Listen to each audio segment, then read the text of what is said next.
मैं डॉक्टर देवकांता शर्मा। लोक प्रशासन में एमए प्रीवियस के विद्यार्थियों के लिए हम कौटिल्य को समझ रहे हैं। कौटिल्य के बारे में बात करते हुए हमने ये समझा कि कौटिल्य राज्य के संबंध में क्या विचार व्यक्त करते हैं। कौटिल्य के राज्य की उत्पत्ति के संबंध में विचार और राज्य के तत्वों के रूप में सप्तांग सिद्धांत, ये हम पढ़ चुके हैं।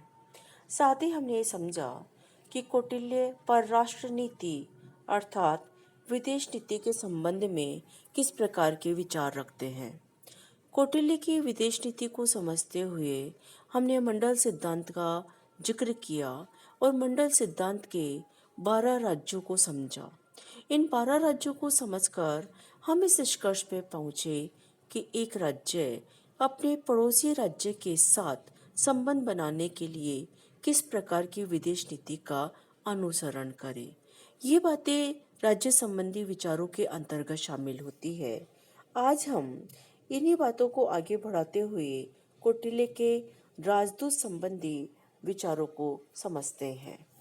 कौटिल्य ने अपने अर्थशास्त्र में राजदूत व्यवस्था को बहुत महत्व दिया।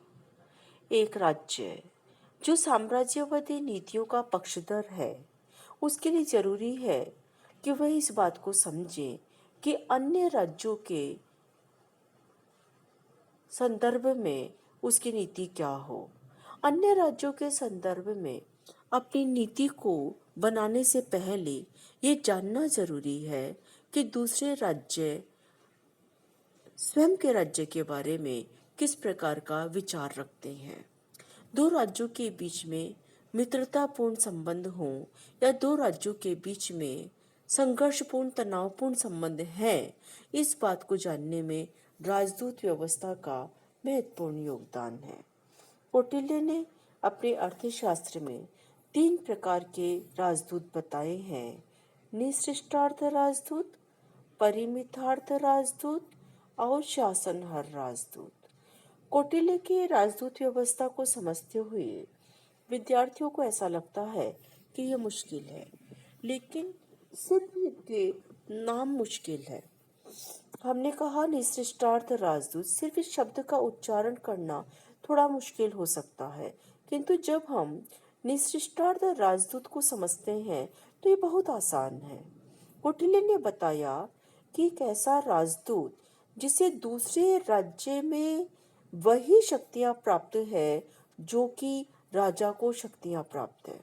इस बात को हम यूं समझें कि यदि राजा किसी अन्य राज्य में जाकर अपनी बात कहता है तो उस राजा की जो हैसियत होती है, जो शक्तियां उसको प्राप्त होती है, ठीक उसी प्रकार की शक्तियां निश्रिष्टार्थ राजदूत को प्राप्त होती है। इस बात को थोड़ा विस्तार देते हुए समझें तो हम ये कह सकते हैं कि निश्रिष्टार्थ राजदूत राजा का संदेश लेकर दूसरे राज्य में जाता है। दूसरे राज्य की उस संदेश पर क्या प्रतिक्रिया होगी, इस आधार पर निश्रिष्टार्थ राजदूत को निर्णय लेने का हक है। जैसे एक राजा अपनी हैसियत में निर्णय ले सकता है, ठीक उसी प्रकार निश्रिष्टार्थ राजदूत भी निर्णय ले सकता है। निश्रिष्टार्थ राजदूत जहां संदेश देने के लिए गया है, उस राज्य की प्रतिक्रिया के आधार पर यह निर्णय ले सकता है कि यहाँ संधि करना उचित होगा या संघर्ष करना उचित होगा। क्या इतिहास में इस प्रकार के राजदूत पाए गए हैं जिनका जिक्र कौटिल्य ने अर्थशास्त्र में किया। एक झलक हम इतिहास पर एक दृष्टि डालें तो हम पाते हैं कि जब श्री कृष्ण कौरवों की राजसभा में गए, पांडवों के राजदूत बनकर गए, तो निश्रिष्टार्थ राजदूत थे। आप लोगों ने कभी अध्ययन किया होगा या किसी प्रसंगवश आपने इस दृष्टांत को सुना होगा कि समझौते के लिए श्री कृष्ण कौरवों की सभा में जाते हैं और प्रस्ताव रखते हैं कि कौरव राज्य का एक हिस्सा पांडवों को दे दे, किंतु कौरव इस बात से सहमत नहीं होते। तो कृष्ण एक राजदूत की हैसियत से अगला प्रस्ताव रखते हैं कि ठीक है, राज्य का हिस्सा नहीं देना चाहते हैं तो आप हमें केवल 5 राज्य दे दीजिए।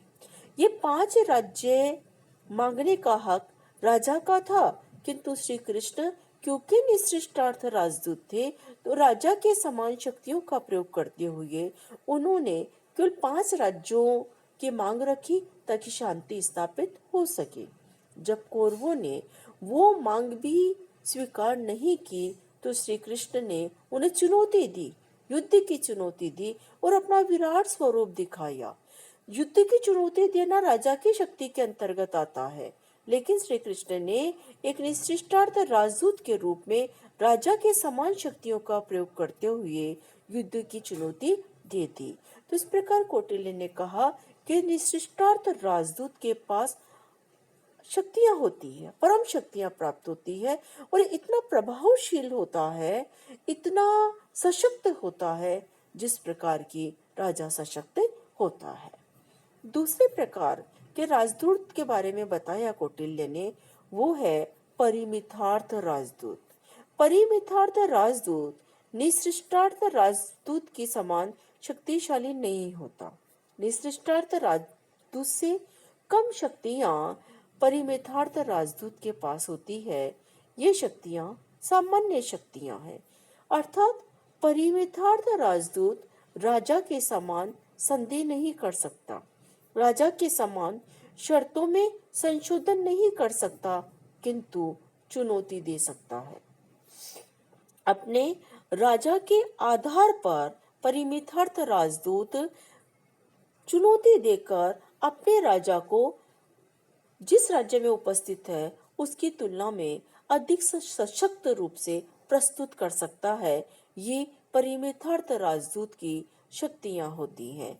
उदाहरण हम लें तो रामायण का हम उदाहरण लें तो रामायण में एक दूत के रूप में हनुमान का जो व्यवहार है, एक दूत के रूप में अंगद का जो व्यवहार है, वो परिमितार्थ राजदूत का है। अंगद किसी संधि की बात नहीं करते हैं, बल्कि अपना पांव जमाकर रावण की शक्ति को चुनौती देते हैं। ये परिमितार्थ राजदूत का दायित्व निर्वहन कर रहे हैं। तो हनुमान है या अंगद है, ये परिमितार्थ राजदूत के उदाहरण हमें इतिहास में पाए जाते हैं। एक और प्रकार कौटिल्य ने बताया राजदूत का, वो है शासनहार राजदूत। शासनहार राजदूत के पास किसी भी प्रकार की अतिरिक्त शक्तियां नहीं होती। शासनहार राजदूत केवल संदेशवाहक होता है। शासनहार राजदूत एक राजा का संदेश दूसरे राजा को दे देता है। वह राजा उस संदेश का जो उत्तर देगा, ए राजा ने संदेश भेजा, शासनहार राजदूत ने वह संदेश बी राज्य को दे दिया। अब बी राजा उसका जो भी उत्तर देगा, शासनहार राजदूत बिना किसी प्रतिक्रिया के अपने ए राज्य को वह संदेश सुना देगा। अर्थात निसृष्टार्थ राजदूत राजा के समान प्रतिक्रिया दे सकता है, परिमितार्थ राजदूत सामान्य प्रतिक्रिया दे सकता है, चुनौती दे सकता है, लेकिन शासनहार राजदूत ना किसी प्रकार की प्रतिक्रिया देगा। चुनौती देना तो बहुत दूर की बात है। तो शासनहार राजदूत केवल संदेशवाहक है। तो कौटिल्य ने अपनी राजदूत व्यवस्था में 3 प्रकार के राजदूतों के बारे में बताया, निसृष्टार्थ, परिमितार्थ, शासनहार। कौटिल्य कहते हैं कि राजा को राजदूत का चयन करते समय बहुत सावधान रहना चाहिए। एक ऐसे व्यक्ति को राजदूत बनाना चाहिए जो बहुत वीर हो, जिसको शस्त्रों का ज्ञान हो, शास्त्रों का ज्ञान हो, और इन सब से बढ़कर बात है कि वह राज्य के प्रति वफादार हो। एक राजदूत की नियुक्ति करने से पूर्व एक राजा को उसकी परीक्षा करनी चाहिए। परीक्षा कई प्रकार से की जा सकती है।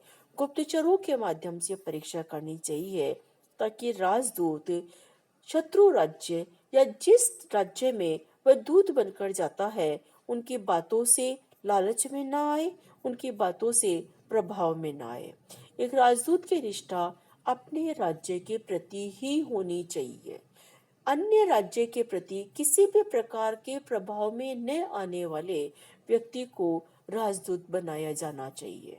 राजदूत का चरित्र इतना उन्नत होना चाहिए, इतना दृढ़ होना चाहिए कि अन्य राज्य की कन्याओं के प्रभाव में, आकर्षण में वह न आए। संभवतः आप सब जानते होंगे कि प्राचीन भारत में विष कन्याओं का जिक्र मिलता है। एक शत्रु राज्य विष कन्या का प्रयोग कर सकता है तो राजदूत को सचेत रहना चाहिए। यद्यपि ये बात भी है, एक जिक्र और मिलता है अर्थशास्त्र में, और अर्थशास्त्र के काल के अन्य शास्त्रों में, जैसे महाभारत में या रामायण में या मनुस्मृति या याज्ञवल्क्य की स्मृति, इन सब में इस बात का जिक्र मिलता है कि दूध अवध्य है, अर्थात दूध की हत्या नहीं की जा सकती, दूध को मारा नहीं जा सकता, दूध को बंदी बनाया जा सकता है। अगर एक राज्य का दूध दूसरे राज्य में बंदी बन जाता है तो जिस राज्य से दूध को भेजा गया, यह उस राज्य की असफलता है, उस राज्य की नाकामी है। तो ऐसी स्थिति में वह दूध इतना चतुर होना चाहिए, इतना साहसी होना चाहिए, इतना वीर होना चाहिए कि अगर उसको बंदी बनाने का प्रयास किया जाए तो वह बंधन में ना आए, वह स्वयं को स्वतंत्र कर पाए और वह स्वयं स्वतंत्रता पूर्वक सुरक्षित ढंग से अपने राज्य को लौट जाए। ऐसी स्थिति में जरूरी है कि एक दूत के पास उस राज्य के गोपनीय रास्तों की जानकारी भी होनी चाहिए। ये उसमें योग्यता होनी चाहिए कि जिस राज्य में वह जा रहा है उस राज्य के गोपनीय रास्तों की, गुफाओं की, जंगलों की, पहाड़ों की, अर्थात भौगोलिक स्थिति की जानकारी राजदूत को हो। प्राचीन भारत से लेकर आज तक किसी भी देश के लिए राजदूत व्यवस्था बहुत महत्वपूर्ण है। आज भी देखिए कि विदेश नीति में और विदेश संबंधों में राजदूत की बहुत महत्वपूर्ण भूमिका होती है। हर देश की एम्बेसी यानी दूतावास दूसरे देशों में होता है और एक देश दूसरे देश में अपने एम्बेसडर्स यानी राजदूतों की नियुक्ति करता है। ये राजदूत अपने देश का प्रतिनिधित्व करते हैं और अपने देश की विचारों और नीतियों से दूसरे देश के शासनाध्यक्षों को अवगत करवाते हैं। तो दो देशों के बीच में संबंधों का नियमन करने के लिए राजदूत की महत्वपूर्ण भूमिका होती है। अर्थात कौटिल्य का कहना है कि परराष्ट्र नीति में राजदूत अभिन्न हिस्सा है, राजदूत अत्याज्य हिस्सा है, राजदूत की अवहेलना नहीं की जा सकती। अतः बहुत चेतनपूर्ण ढंग से, बहुत विवेकपूर्ण ढंग से राजदूत की नियुक्ति की जानी चाहिए। राजदूत को अपनी शक्तियों का से अवगत करवाया जाना चाहिए और राजदूत अपनी शक्तियों का बिल्कुल विवेकपूर्ण और शांत ढंग से, शांत चित्त से प्रयोग करे ताकि दो देशों के बीच संबंध उन्नत हो सके, शांतिपूर्ण तरीके से समस्याओं का समाधान हो सके। जहां तक हो सके राजदूत की भूमिका ऐसी होनी चाहिए कि दो देशों के बीच में वैमनस्य उत्पन्न ना हो, वरन वैमनस्यों का निराकरण हो सके। तो ये कौटिल्य के अनुसार बताई गई राजदूत व्यवस्था है। आगे हम गुप्तचर व्यवस्था के बारे में पढ़ेंगे। तो राजदूत व्यवस्था के बारे में आप पढ़ें और ये राजदूत व्यवस्था परीक्षा में 4 नंबर का प्रश्न बन सकता है। इस पे सामान्य ज्ञान का प्रश्न भी बनता है कि कौटिल्य ने कौन से राजदूत बताए हैं या सर्वशक्तिमान राजदूत कौन सा है। इस प्रकार छोटे छोटे से प्रश्न राजदूत व्यवस्था पर बन सकते हैं। धन्यवाद।